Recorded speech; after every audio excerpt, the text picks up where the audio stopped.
Hello friend, स्वागत है आपका हमारे यूट्यूब चैनल में। तो आज अपन देखने वाले हैं जो रीट का पेपर हुआ था L1 का।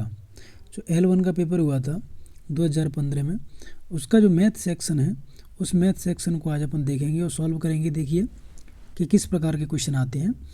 और उससे पहले मैं आपको बता दूं, अगर आपने हमारा चैनल सब्सक्राइब नहीं किया है तो सब्सक्राइब ज़रूर कर लें, क्योंकि इस प्रकार की वीडियो अपन डेली बेसिस पे डालते रहते हैं जो सीटेट और रीट के लिए काफ़ी हेल्पफुल हैं। तो स्टार्ट करते हैं पहले क्वेश्चन से। देखिए क्या कह रहा है। क्वेश्चन है आपका पहला,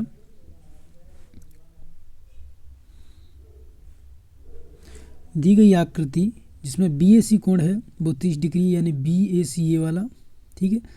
ABC 50 है यानी ABC ये वाला कोण 50 है, तथा CDE यानी CDE ये वाला कोण 25 दे रखा है। तो AED ज्ञात करवाना है, यानी AED ये वाला अपन को ज्ञात करना है, ये वाला कोण। तो देखिए स्टार्टिंग से देखते हैं अपन। देखिए ये 30 दे रखा है और ये 50 दे रखा है, तो इस कोण को अपन निकाल सकते हैं। ये कितने का आ जाएगा, क्योंकि त्रिभुज के तीनों कोणों का योग कितना होता है 180। जब इन दोनों कोणों का योग कितना आ रहा है 80, तो इसमें से इसको घटाएंगे तो 100 आ जाएगा। तो ये वाला जो कोण है ये वाला वो 100 आ गया।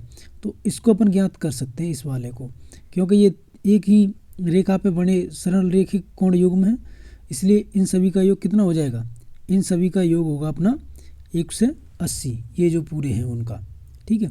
तो ये तो अपन ने ज्ञात कर लिया है 100, इसको अपन ज्ञात कर लेते हैं। तो 180 में से 100 घटा देंगे तो कितना आ गया, सॉरी ये आ गया 80, यानी ये वाला जो कोण है ECD, जो ECD कोण है, देखिए ध्यान से, जो ECD कोण है वो आ चुका है अपना 80। अब देखिए अपन को ज्ञात करना है AED, यानी AED ये वाला ज्ञात करना है। तो आपको पता होगा कि ये एक त्रिभुज है ECD। जो ECD त्रिभुज जो आपको दिख रहा है ये वाला, ठीक है, इसमें ये बहिष्कोण का काम कर रहा है। तो ये बहिष्कोण है वो अंतराभिमुख कोणों के योग के बराबर होगा। तो ECD और CDE इन दोनों का योग है वो कोण AE और D के बराबर होगा। तो 25 तो ये दे रखा है, ठीक है। 80 हमने ये यहाँ से निकाल लिया, तो जब इसको जोड़ेंगे तो 1 से 5 आ जाएगा, जो हमारा आंसर है। इसलिए इसमें पहला ऑप्शन आंसर हो जाएगा। चलते हैं नेक्स्ट क्वेश्चन की ओर। देखिए नेक्स्ट क्वेश्चन क्या कह रहा है कि दो सरल रेखाएं AB और CD परस्पर O बिंदु पर प्रतिच्छेद करती हैं। यदि AOC 50 डिग्री है तो BOC ज्ञात करना। देखिए AOC ये वाला अपन को 50 दे रखा है, तो BOC ये वाला अपन को ज्ञात करना है। तो ध्यान में रखिए ये भी रेखिक कोण युग्म हो गए। रेखिक कोण युग्मों का योग कितना होता है 180 होता है, एक का 50 दे रखा है, तो फिर एक कितना बचा, ये बचा 130। तो अपना आंसर नंबर D हो जाएगा। मैं रेखिक कोण युग्मों के बारे में आपको बता दूं, यदि किसी सरल रेखा पर कितने भी कोण बना दिए जाएं, ध्यान में रखना इन सभी का योग होता है वो हमेशा 180 डिग्री होता है। इसको कहते हैं लीनियर एंगल या रेखिक कोण युग्म। चलते हैं नेक्स्ट क्वेश्चन की ओर। देखिए क्वेश्चन अच्छा है ये, किसी आयताकार खेत का विकर्ण 17 मीटर है तथा परिमाप इतना है, तो इसके खेत का क्षेत्रफल क्या होगा। तो मैं आपको शॉर्ट में बता दूं, देखिए ये एक आयत है, ठीक है, इसमें उसने विकर्ण दे रखा है इसका 17, ठीक है, और परिमाप यानी इन सभी भुजाओं की लंबाई दे रखी है उसने 40, ठीक है। तो आप ध्यान से देखिए, अगर इसको A B C और D मान लिया जाए, अगर मैं इसको x मान लूँ और इसको y मान लूँ, तो ये भी x हो जाएगा, ये भी y हो जाएगा, क्योंकि आयत के सम्मुख भुजाओं का जो माप होता है वो बराबर होता है। तो आपको पता होगा कि अगर मैं सभी को योग करूं तो 2 तो x हो गए और 2 y हो गए, तो 2x + 2y इक्वल टू कितना दिया उसने दिया अपन को 40। तो x + y कितना आ गया, x + y आ गया अपना 23। देखिए एक समीकरण तो अपने पास ये हो गया। दूसरा कैसे बनेगा, ध्यान से देखिए अपन, त्रिभुज D B और C, देखिए ये वाला जिसमें मैं उंगली चला रहा हूँ, इस त्रिभुज को आप देखेंगे तो ये एक तरीके के समकोण त्रिभुज बन रहा है, जिसमें ये 90 डिग्री का हो जाएगा। तो देखिए ये तो हो गया कर्ण, ये 17 वाला, ये हो गया लंब y और ये x हो गया आधार। तो जब इसमें पाइथागोरस प्रमेय लगा देंगे तो x² + y² बराबर 17 का स्क्वायर आ जाएगा, यानी x² + y² बराबर क्या आ जाएगा 17 का स्क्वायर। देखिए इसको अपन सॉल्व कर लेंगे पूरे को, और एक्स वाई के मान को जब इसमें रख देंगे तो अपना एक्स वाई का मान आ जाएगा। और एक्स वाई का जब मान आ जाएगा तो ध्यान रखिए उससे अपन क्या करेंगे, उसमें आ जाएगा एक्स गुणा बाई, ठीक है। ये आ जाएगा, यही क्या होता है क्षेत्रफल, क्योंकि ये लंबाई गुणा चौड़ाई है। उसका मान अपन इन चारों ऑप्शनों में से चेक कर लेंगे वो कौन सा आ रहा है। तो इसमें जो आंसर है मैं आपको बता दूं, ये है तीसरा नंबर यानी 132। चलते हैं नेक्स्ट क्वेश्चन की ओर। देखिए क्या कह रहा है, किसी त्रिभुज में दो भुजाओं की लंबाई का योग। देखिए ये आपको पता होना चाहिए, ये थ्योरम है, मतलब कुछ कॉन्सेप्ट हैं जिनके बारे में आपको पता होना चाहिए, ठीक है। तो इसका जो आंसर हो जाएगा वो हो जाएगा कि तीसरी भुजा से बड़ा। मैं आपको बता दूं, यदि कोई ये त्रिभुज है ABC, तो ध्यान में रखिए इसकी दो भुजाओं का योग यानी इसको और इसको कर दें, वो हमेशा ही इस तीसरी भुजा से बड़ा होगा, ठीक है। और इन दोनों भुजा का मतलब कोई भी दो भुजा को ले लें, उनमें जो अंतर होगा वो तीसरी भुजा से छोटा होगा। इस चीज़ को हमेशा याद रखें। चलते हैं नेक्स्ट क्वेश्चन की ओर। देखिए काफ़ी इजी क्वेश्चन है, दो घनों के आयतनों का अनुपात ये दे रखा है, तो इसके संपूर्ण पृष्ठ का क्षेत्रफल ज्ञात करना है। देखिए घन का आयतन क्या होता है, भुजा की। मान लीजिए एक की तो भुजा मान ली मैंने A1 और दूसरी की मान ली A2, ठीक है। ये होता है, क्यों कर देते हैं इसका, तो ये आ जाता है अपना आयतन। तो ये दे रखा है 27 और ये दे रखा है 64। जब इसको हम दोनों तरफ से घनमूल कर देंगे तो जो A1 अपॉन A2 आ जाएगा वो आ जाएगा 3/4, ठीक है। अब अपन को क्या ज्ञात करना है, क्षेत्रफल ज्ञात करना है। अगर अब हमको इस चीज़ का याद रखना है, देखिए A1 और A2 कितना आ गया अपना, ये आ गया 3/4। अब देखिए अपन को देखना है कि संपूर्ण पृष्ठीय क्षेत्रफल। तो जो संपूर्ण पृष्ठीय क्षेत्रफल होता है घन का, उसका सूत्र होता है 4 गुणा भुजा स्क्वायर, सॉरी 6 गुणा भुजा स्क्वायर। तो देखिए 6 गुणा भुजा स्क्वायर, ठीक है, यही तो सूत्र होता है। तो इसमें जब इन दोनों को पार्टों को अपन रख देंगे तो देखिए ऊपर क्या बनेगा, 6 गुणा A1 का स्क्वायर अपॉन 6 गुणा A2 का स्क्वायर। अब देखिए 6/6 आ गया।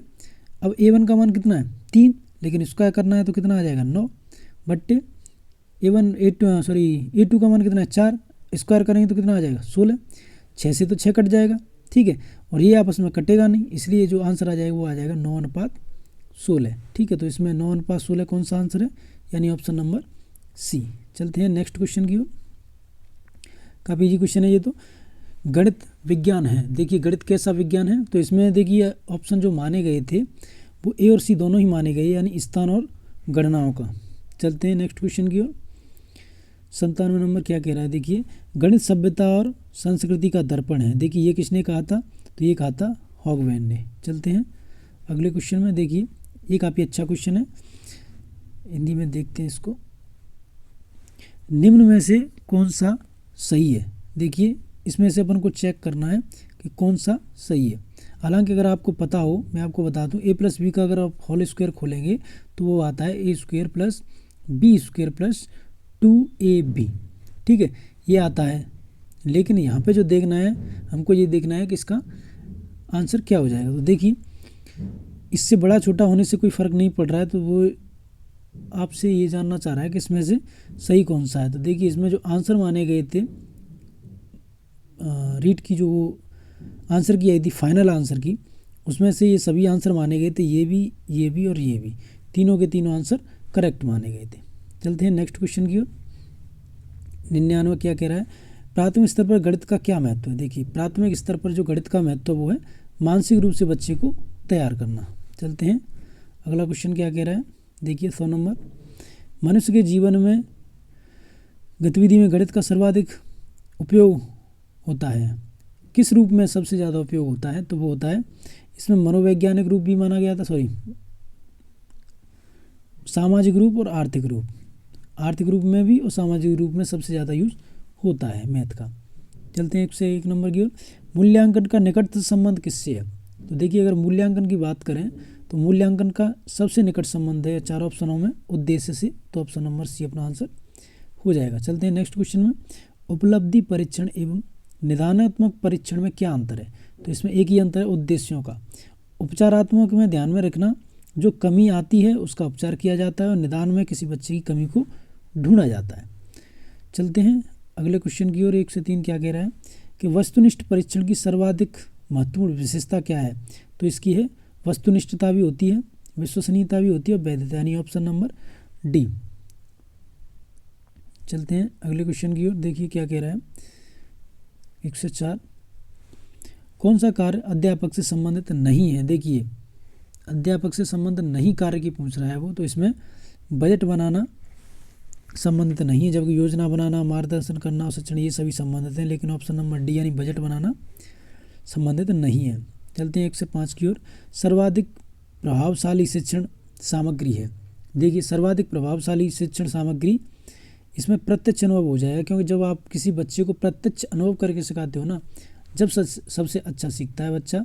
बाकी अलावा वो सीखता है लेकिन इतना प्रभावी नहीं होता। देखिए 1 से 6 नंबर का भी अच्छा क्वेश्चन है। देखिए आपको देखना है कि 3 की पावर है 98 को 5 से विभाजित करने पर शेष क्या रहेगा। देखिए ऐसे क्वेश्चनों को करने के लिए आपको कुछ ऐसी टर्म अलग से बनानी पड़ेगी, जैसे हम इस 3 से 98 को 3 से 96 गुणा 3 की घात 2 लिख सकते हैं, क्योंकि जब आधार समान होते हैं तो घातें जुड़ जाती हैं, तो 96 को और 2 को जोड़ेंगे तो फिर भी 98 आ रहा है, लेकिन इससे अपना क्वेश्चन सॉल्व हो जाएगा। देखिए 5 का भाग देना है इसमें, ठीक है।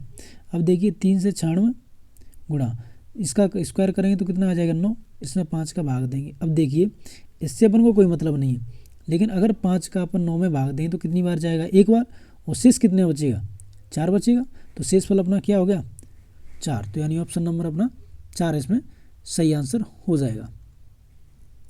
चलते हैं नेक्स्ट क्वेश्चन की ओर। ये शेषफल प्रमेय का क्वेश्चन था।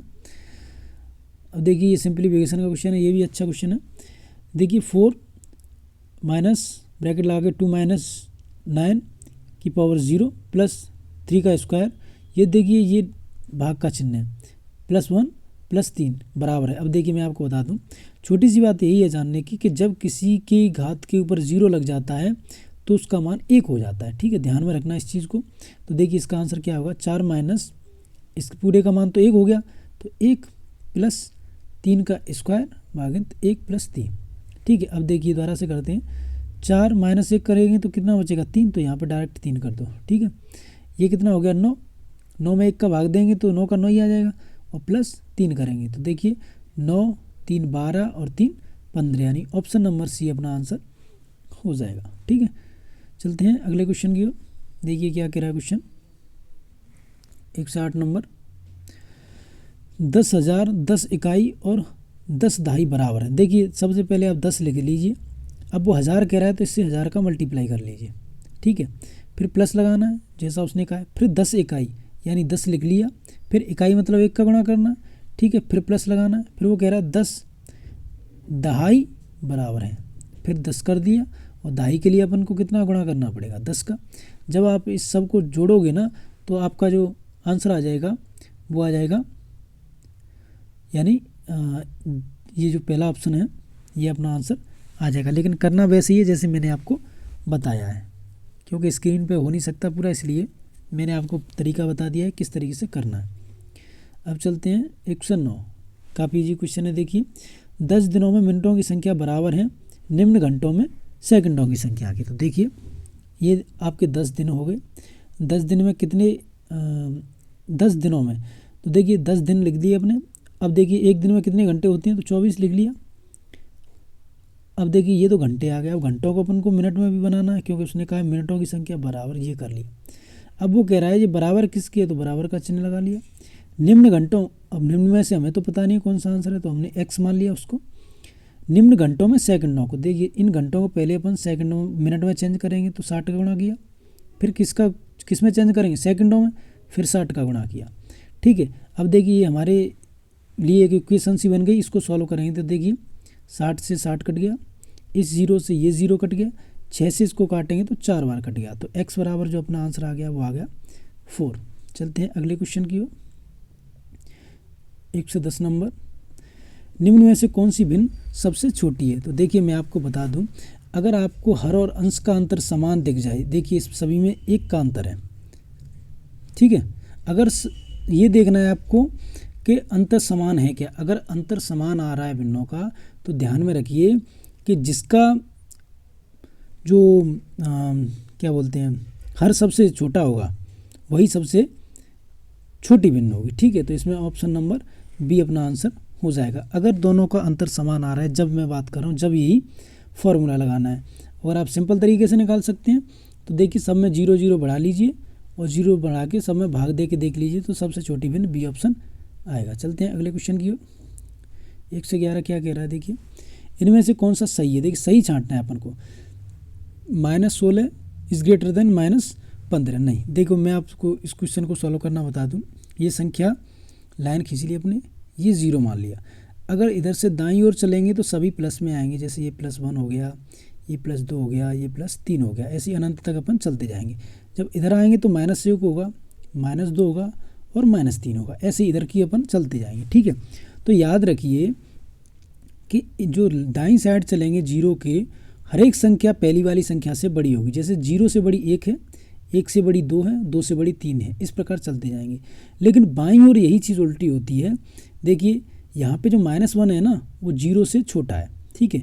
और जो, लेकिन ध्यान में रखिए, जो -2 है वो -1 से छोटा है, और जो -3 है वो -2 से छोटा है। यानी पहली वाली संख्या होती है वो दूसरी वाली संख्या से बड़ी होती है। अब देखिए, अब ऑप्शन देखिए पहला में ये कह रहा है कि -16 है वो बड़ी है -15 से, जबकि -15 पहले आएगी, -16 बाद में आएगी, तो पहला ऑप्शन तो कट गया। दूसरा ये कह रहा है -20 बड़ी है -16 से, ये भी गलत हो गया। -16 बड़ी है 1 से, ये तो कैसे भी नहीं हो सकता, प्लस वाला बड़ा होता है हमेशा, तो ये भी गलत हो गया। और -16 यह छोटी है -3 से, हाँ ये ठीक है। देखिए पहली संख्या -3 पहले आएगा, उसके बाद -16 आएगा, तो इसलिए ऑप्शन नंबर डी अपना सही आंसर हो जाएगा।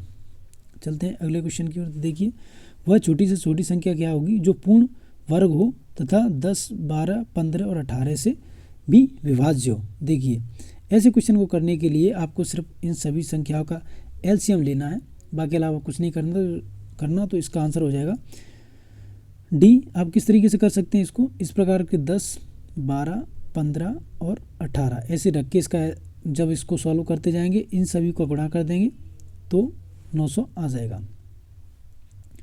अब देखिए चलते हैं 113 नंबर की ओर। 113 क्या कह रहा है कि 256 की घात 0.16 है और 16 की घात 0.18 है, का मान क्या है।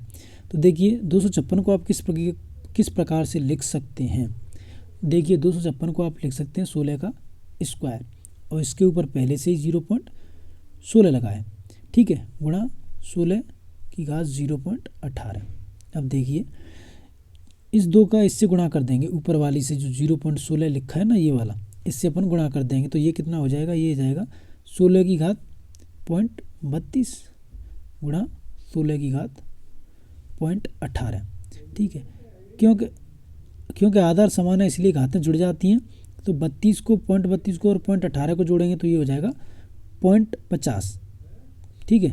तो इसका मतलब 16 की घात कितना हो गया 0.50, और 0.50 को ही अपन क्या लिख सकते हैं 0.5, और 0.5 को ही अपन क्या लिख सकते हैं 1/2। और ये क्या हो गया, इसको अपन वर्गमूल हो गया ये, तो इसको अपन किस प्रकार से लिख सकते हैं 16, और जब इसका आंसर करेंगे तो 4 आंसर अपना आ जाएगा, इसलिए ऑप्शन नंबर ए इसका सही आंसर हो जाएगा। अगर धीरे से समझ में आ रहा है तो आप वीडियो को रिपीट करके भी देख सकते हैं, ठीक है। अब देखिए वाला क्वेश्चन क्या है कि 2 संख्याएं 3/4 के अनुपात में तथा इनका लघुत्तम समापवर्त 84 है, तो इनमें से सबसे बड़ी संख्या कौन सी है। तो देखिए लघुत्तम समापवर्त में इसमें अपन क्या कर सकते हैं कि सार्वनुपात मान लीजिए, सार्वनुपात हमने मान लिया x, ठीक है। तो पहली संख्या क्या हो जाएगी 3x और दूसरी संख्या क्या हो जाएगी 4x। क्योंकि मैं बताऊं इन दोनों का अगर आप गुणा करेंगे ना तो वो हमेशा ही एलसीएम आएगा, तो इन दोनों का गुणा किया तो कितना आ गया 84, ठीक है। देखिए दोबारा से मैं आपको बताता हूँ, ये तो 3x हो गया, ठीक है, ये 4x हो गया, दोनों संख्या आ गई। अब इनका अपना इस प्रकार ही तो एलसीएम लेंगे, तो पहले 3 का भाग दिया तो क्या आ गया x, यहाँ 4x बचा, फिर क्या किया 4 का दिया तो x बचा, फिर क्या x का भाग दे दिया तो 1 और 1 बचा। ये एलसीएम ले लेंगे तो इन तीनों का कर लेंगे गुणा, तो ये आ गया 12, तो 12x बराबर 84, तो x बराबर क्या आ गया 12 सत्ते 84, यानी x बराबर आ गया अपना 7। तो अपन को क्या ज्ञात करनी है बड़ी संख्या। अब देखिए बड़ी इसमें कौन सी है 4 का 7 से गुणा कर देंगे तो कितना आएगा 7 चौक 28, यानी ऑप्शन नंबर सी अपना सही आंसर हो गया। चलते हैं अगले क्वेश्चन की ओर।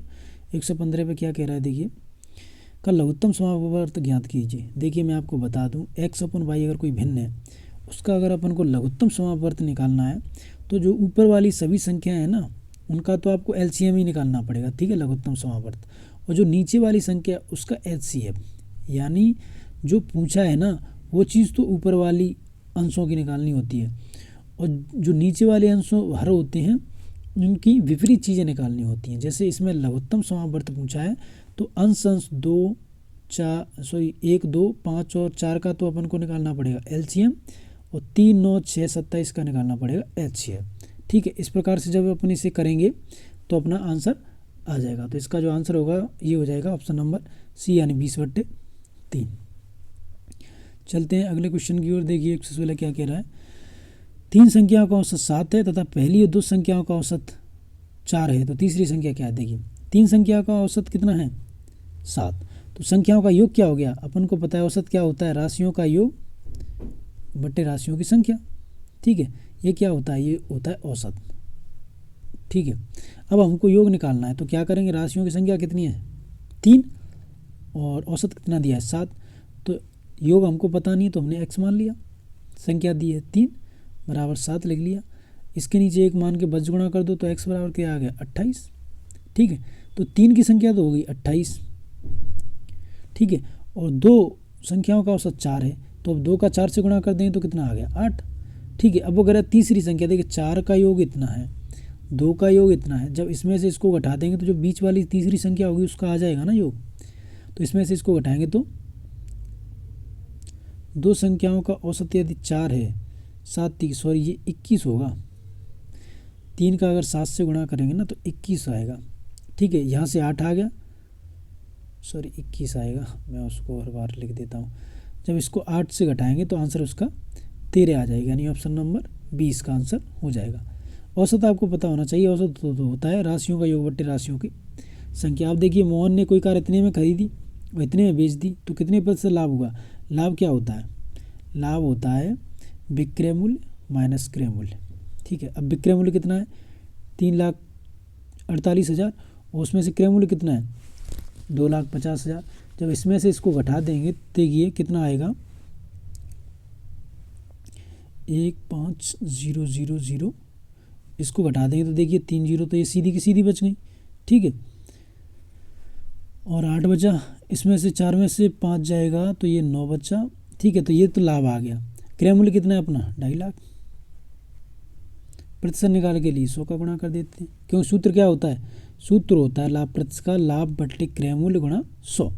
देखिए इसको काट लो, 2 0 से ये 0 कट गई। देखिए जब इसको अब पूरे तरीक़ा से सॉल्व करेंगे तो इसका आंसर आ जाएगा 39.2%, ठीक है। अब चलते हैं अगले क्वेश्चन की ओर। अगला क्वेश्चन क्या कह रहा है, ये अच्छा क्वेश्चन है। यदि 144 पेन राम को 6 पेनों के विक्रय मूल्य के बराबर हानि होती है तो हानि प्रतिशत क्या है। देखिए मान लीजिए कि 1 रुपये एक पेन का मूल्य है, एक पेन का मूल्य है वो कितना है 1 रुपये है, ठीक है। तो विक्रय मूल्य कितना हो गया अपना, वो गया 144, और उसको हानि कितनी हो रही है 6 पेनों के विक्रय मूल्य के बराबर है, उसको हानि हो रही है, यानी 6 रुपये की हानि हो रही है। अगर 6 रुपये की हानि हो रही है, विक्रय मूल्य 144 है, तो क्रय मूल्य कितना हुआ, तो क्रय मूल्य यानी विक्रय मूल्य ये है, इतनी हानि हुई तो क्रय मूल्य कितना हो जाएगा, इसमें जोड़ देंगे तो 150 हो गया क्रय मूल्य। देखिए तो अब हानि प्रतिशत निकालना है, तो हानि प्रतिशत के लिए क्या फॉर्मूला होता है, हानि बट्टे क्रय मूल्य गुणा 100। तो हानि कितने की 6 रुपये की, कितने पे क्रय मूल्य है 150 गुणा 100, ठीक है। जब आप इसको सॉल्व करेंगे तो देखिए 0 से 0, 5 दूनी 10, 5 ती 15, 3 से ये गया 2 बार और 2 का इससे गुणा करेंगे तो 4, यानी ऑप्शन नंबर डी इसका सही आंसर हो जाएगा। चलते हैं अगले क्वेश्चन की ओर। साधारण ब्याज की दर से किसी धन को 10 वर्ष का ब्याज उस धन का 2/5 होगा, यानी दर ज्ञात करनी है। तो देखिए मैं आपको थोड़ी सी चीज़ बता दूं इसमें कि 2/5 अगर कोई धन हो जाता है तो मान लीजिए ये नीचे वाला हमेशा मूलधन होगा, तो ये हमेशा मूलधन होगा, तो ये मूलधन हो गया, तो ये ऊपर वाला क्या है, ये ब्याज है, ठीक है। अब ब्याज कितनी आ गई अपने पास 2, मूलधन कितना आ गया 5, टाइम कितना आ गया 10, तो क्या निकालना है, परसेंट ही तो निकालनी है, चलो निकाल लो। फॉर्मूला क्या होता है साधारण ब्याज का फॉर्मूला होता है कि मूलधन गुणा दर गुणा समय बट्टे 100। ठीक है, तो इस फॉर्मूले में आपने रख देना है सब कुछ। तो अपनी ब्याज कितनी है 2 बराबर मूलधन कितना है 5, टाइम कितना है 10, दर कितनी है आर निकालनी है अपन को, और 100 सूत्र से 1 0 से 1 0, 5 से इसको काटेंगे 2 बार। ठीक है, और 2 से इसका गुणा कर देंगे 2 का। ठीक है, यहाँ पे 1 मान के बस गुणा कर देंगे, तो 2 का जब 2 से गुणा करेंगे तो आर बराबर 4%। ठीक है, तो जो अपना ऑप्शन है वो ऑप्शन नंबर ए अपना आंसर हो जाएगा। चलते हैं अगले क्वेश्चन की ओर। 1 से 20 अपना लास्ट क्वेश्चन।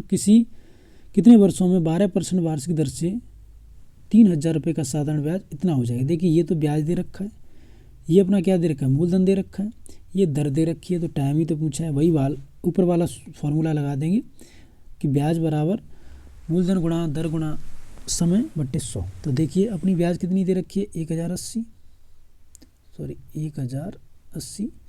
बराबर मूलधन दे रखा है 3,000 गुणा 12% दर दे रखी है, टाइम निकालना है। ठीक है, बट्टे 100 सूत्र वाला, 2 0 से 2 0 चली गई।